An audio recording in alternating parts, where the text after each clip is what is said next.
What secrets could one of the world's most revered figures hide? What surprising revelation did Mother Teresa make in her final days? In this video, we delve into the moving confessions of the iconic Mother Teresa before her passing, revealing a secret that could forever alter our perception of the Calcutta saint. Few people have captured the public imagination like Mother Teresa.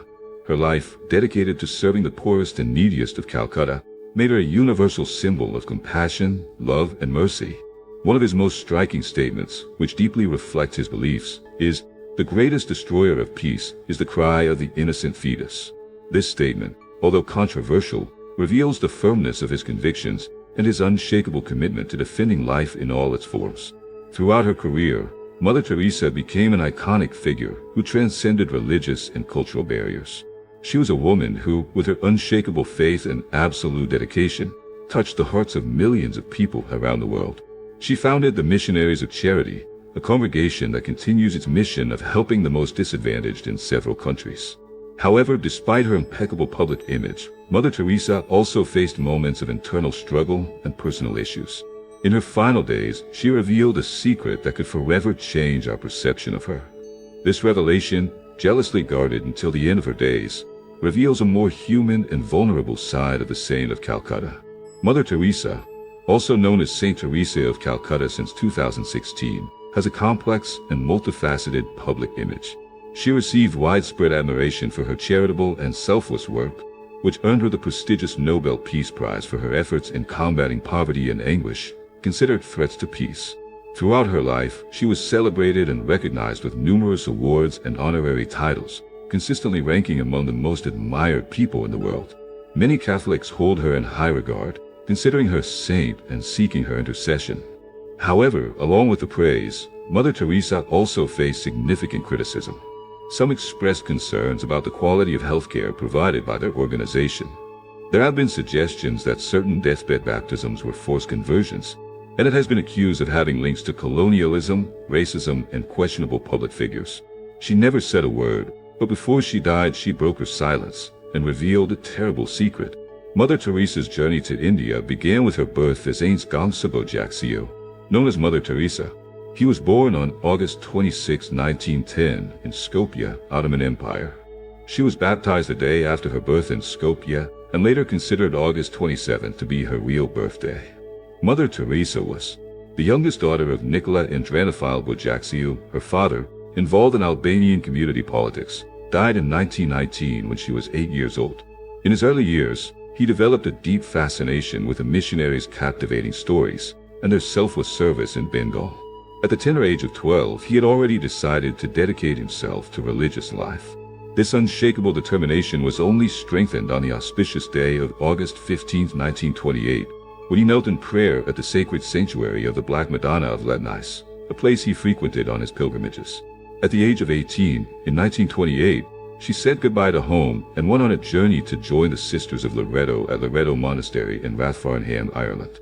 Her goal was to learn English, as it was the language of instruction of the Sisters of Loreto in India, where she aspired to be a missionary. Unfortunately, he never saw his mother or sister again, as his family lived in Skopje until 1934, before moving to Trani. In 1929, he finally arrived in India and did his novitiate in the serene city of Darjeeling, nestled among the majestic low Himalayan mountains. It was here that she immersed herself in learning Bengali and also began teaching at Santa Teresa School, located near her convent. On the memorable day of May 24, 1931, he joyfully embraced his first religious vows. Inspired by the patron saint of missionaries, Teresa of Lisieux, she chose to adopt the name Therese. However, as another nun of the convent had already chosen this name, she decided to pay homage to him using the Spanish spelling. Mother Teresa's missionary vocation came to fruition when she took her solemn vows on May 14, 1937, while working as a teacher at the Loreto Convent School in Entally, east of Calcutta. Adopting the title of Mother, following the tradition of Loreto, she dedicated almost 2 decades to the school and was appointed director in 1944. Despite enjoying teaching, Mother Teresa became increasingly disturbed by the poverty of Calcutta. What disturbed her was that she did not feel at peace despite being a missionary. The Bengal famine in 1943 and violence during Direct Action Day in August 1946 further fueled his desire to help those in need. During a train journey to Darjeeling in 1946, Mother Teresa felt a strong inner calling to serve the poor of India for Jesus.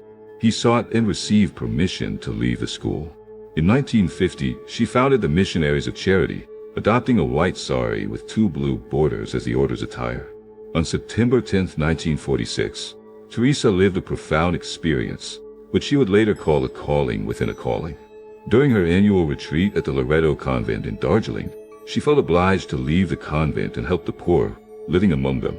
This call was seen as a divine order, which he could not ignore without betraying his faith. Joseph Langford, founder of the Missionary Fathers of Charity, noted that, although unknown to many, Sister Teresa had transformed into Mother Teresa. In 1948, she began her missionary work among the poor, abandoning her traditional Loreto attire for a simple white cotton sari decorated with a blue border. Mother Teresa obtained Indian citizenship and received basic medical training at the Holy Family Hospital in Patna before venturing into the slums. Before dedicating himself completely to the homeless and hungry, he founded a school in Motivational, Calcutta. In early 1949, Mother Teresa was accompanied by a group of young people who laid the foundations of a new religious community designed to help the poorest of the poor. Their efforts quickly captured the attention of Indian officials, including the Prime Minister. On October 7, 1950, Mother Teresa obtained Vatican approval for the diocesan congregation that would later evolve into the Missionaries of Charity. In their own words, this congregation will provide care to the hungry, the naked, the homeless, the crippled, the blind, the lepers, all those people who feel unwanted, unloved, neglected by the whole society, people who feel who have become a burden on society and are rejected by everyone. Mother Teresa's compassion did not end there. Mother Teresa opened her first hospice in 1952. With the help of Calcutta officials, she transformed an abandoned Hindu temple into the Nirmal Hriday House, the House of the Pure Heart, which was made available free of charge to impoverished people. The hospice was later renamed Nirmal Hriday. Those admitted to the unit received medical care and were allowed to die with dignity, following their respective religious beliefs. Muslims were given the Quran to read, Hindus were given Ganges water, and Catholics were given the sacrament of extreme unction. Mother Teresa described this as a beautiful death, where individuals who lived in misery could leave this world with love and compassion. Furthermore, he established a specific hospice for people with leprosy, which he called Shanti Nagar, City of Peace. The Missionaries of Charity, an organization founded by Mother Teresa, established leprosy clinics in Calcutta, offering medical treatment, bandages, and food to those affected. As the number of homeless children grew, the Missionaries of Charity also began to welcome them. In 1955, Mother Teresa opened Nirmala Shirshu Bhavan, the children's home of the Immaculate Heart, at a shelter for orphans and homeless youth. The congregation experienced an increase in recruits and donations, leading to the establishment of hospices, orphanages, and leper colonies throughout India. In the 1960s, Mother Teresa expanded the congregation's international reach, opening a house in Venezuela in 1965 with 5 members. Houses were later established in Italy, Rome, Tanzania, and Austria in 1968. And throughout the 1970s, the congregation began foundations in the United States and in several countries in Asia, Africa, and Europe. This is not everything. The Brothers of the Missionaries of Charity were founded in 1963, followed by a contemplative branch of the Sisters in 1976. Lay Catholics and non-Catholics were welcomed as collaborators of Mother Teresa, the sick and suffering collaborators, and the lay missionaries of charity. Responding to the requests of several priests, Mother Teresa founded the Corpus Christi movement for priests in 1981 and, together with Joseph Langford, founded the Missionary Priests of Charity in 1983 to unite the vocational goals of the Missionaries of Charity with the resources of the priesthood. By 1997, the Calcutta congregation, which initially consisted of a small group of members, had expanded to more than 4,000 sisters who oversaw orphanages, aid hospices, and charitable centers around the world, caring for refugees, the blind, the disabled, elderly, alcoholics, impoverished, homeless, and victims of natural disasters, epidemics, and famine.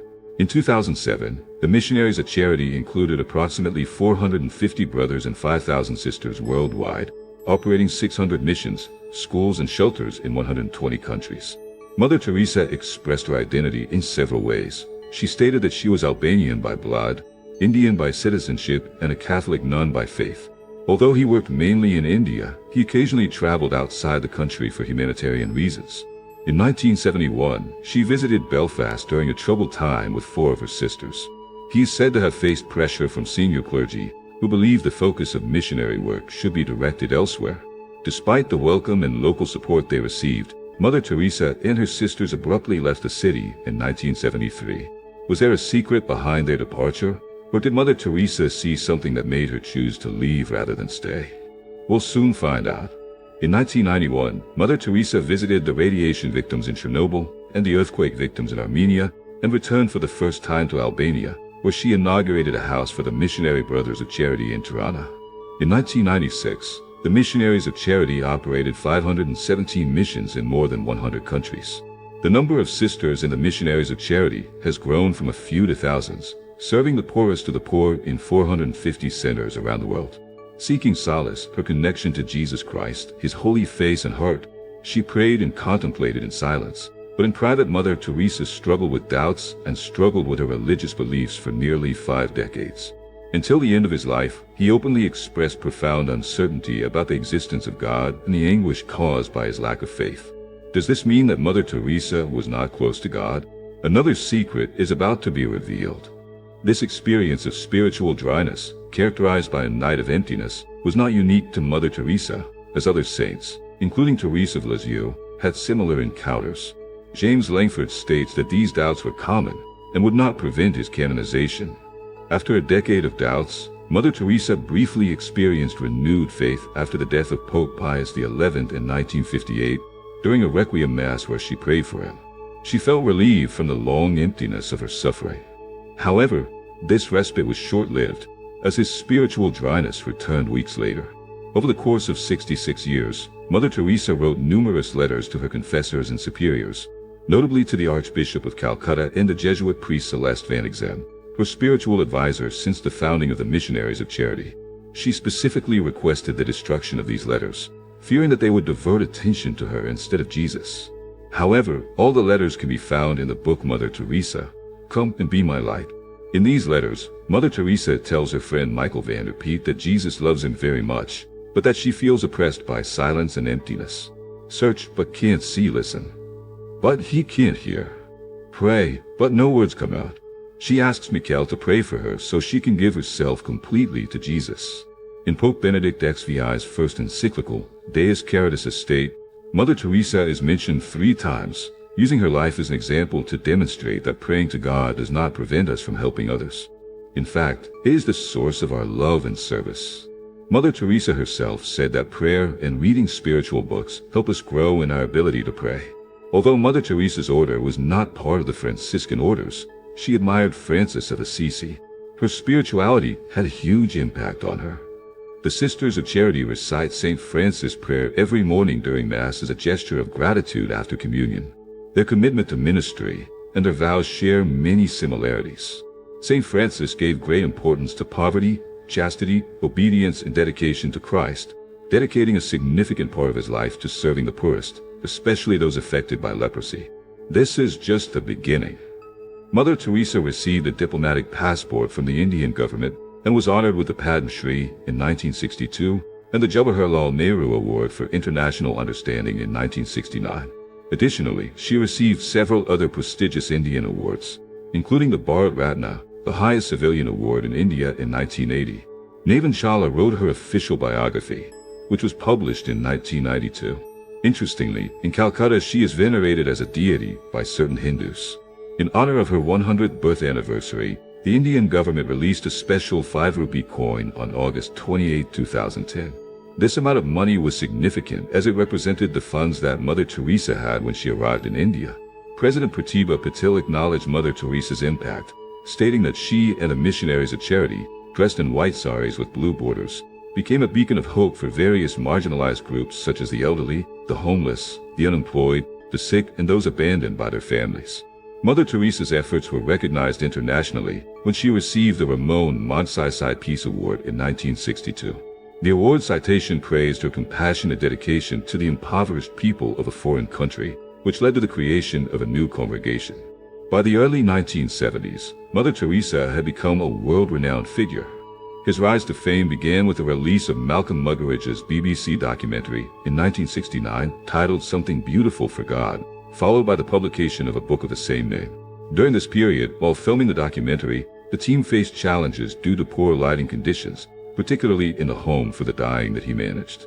Initially, they believed that material captured under these circumstances would be unusable.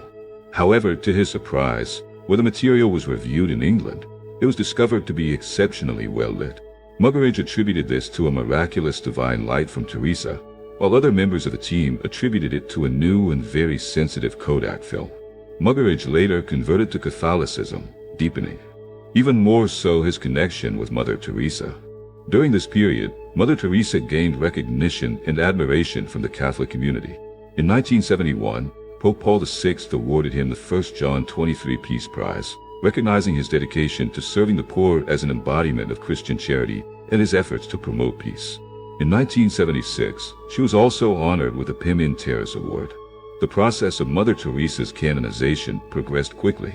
She has not only received praise from religious institutions, but has also been honored by governments and civil organizations. In 1982, she was appointed an honorary companion of the Order of Australia for exceptional service to the Australian community and humanity at large.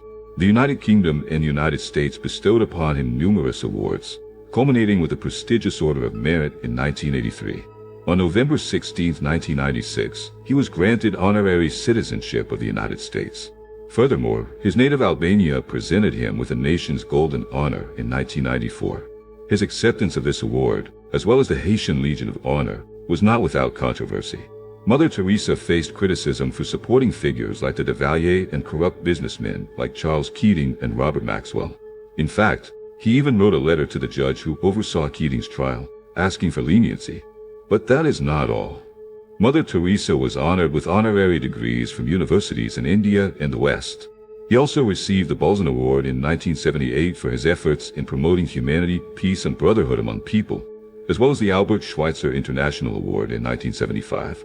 During his visit to the University of Scranton in northeastern Pennsylvania in April in 1976, he was awarded the La Exhorta Medal for Human Service by University President William J. Byron. Mother Teresa encouraged the audience of 4,500 people to connect with the poor in their own homes and local communities, whether by providing food or spreading joy and love.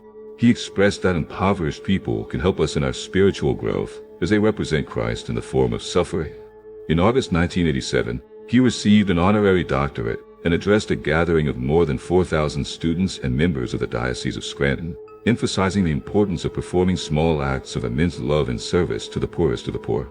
Throughout her life, Mother Teresa was consistently ranked among the 10 most admired women in Gallup's annual poll of most admired people, holding the top position several times during the 1980s and 1990s. In 1999, she was recognized as the most admired person in the world, century according to Gallup's list, surpassing all other competitors by a significant margin. However, its popularity has not been universally accepted. Mother Teresa faced significant criticism. Indian perspectives on it are not consistently positive. Arap Chatterjee, a doctor born and raised in Calcutta, an activist in the city's slums during the 1980s before coming to the United Kingdom, criticized Mother Teresa in his 2003 book. He argued that he never saw any nun in the slums she visited, and that the image of Calcutta she presented was distorted. Furthermore, he accused Mother Teresa of promoting a cult of suffering and of exaggerating the achievements of her mission, as well as of misappropriating funds and privileges at her disposal. Chatterjee also highlighted that some hygiene issues, how the reuse of needles showed improvements after Mother Teresa's death in 1997. During his tenure as mayor of Kolkata from 2005 to 2010, Bikash Ranjan Bhattacharya expressed his belief that Mother Teresa did not have a significant impact on the city's impoverished population. He criticized the fact that it allegedly glorified the disease instead of providing adequate treatment, and misrepresented Calcutta as a city full of lepers and beggars. Later, despite these differences, the Bharatiya Janata Party, a right-wing Hindu political party, came into conflict with Mother Teresa over her support for Christian Dalits. However, they praised her after her death and even sent a representative to her funeral. And just when you thought the dust had settled, something else happens. The RSS opposed the government's decision to grant Mother Teresa a state funeral. The General Secretary, Gururaj Kishore, stated that her primary loyalty was to the church and that her social work was secondary, accusing her of showing prejudice towards Christians and participating in secret baptisms of terminally ill patients. In a tribute published on the front page of the Indian fortnightly newspaper Frontline, these accusations were refuted as clearly false and mentioned that they had no impact on the general perception of his contributions. Particularly in Calcutta, his compassion, altruism, vigor, and courage were praised. The author of the tribute criticized Teresa's public stance against abortion and her claim to be apolitical. In February 2015, Mohan Bhagwat, leader of the right-wing Hindu organization RSS, made a statement suggesting that Mother Teresa's intention was to convert those she served into Christians. Mother Teresa suffered a heart attack in Rome in 1983 while visiting Pope John Paul II. After a second attack in 1989, he was fitted with a pacemaker. In 1991, after suffering pneumonia in Mexico, he had more heart problems. Despite offering to resign as head of the Missionaries of Charity, the sisters of the congregation voted for her to remain by secret ballot, and she agreed to continue. In 1996, Mother Teresa fell and broke her collarbone. 4 months later, she was diagnosed with malaria and heart failure. Despite undergoing heart surgery, his health continued to deteriorate.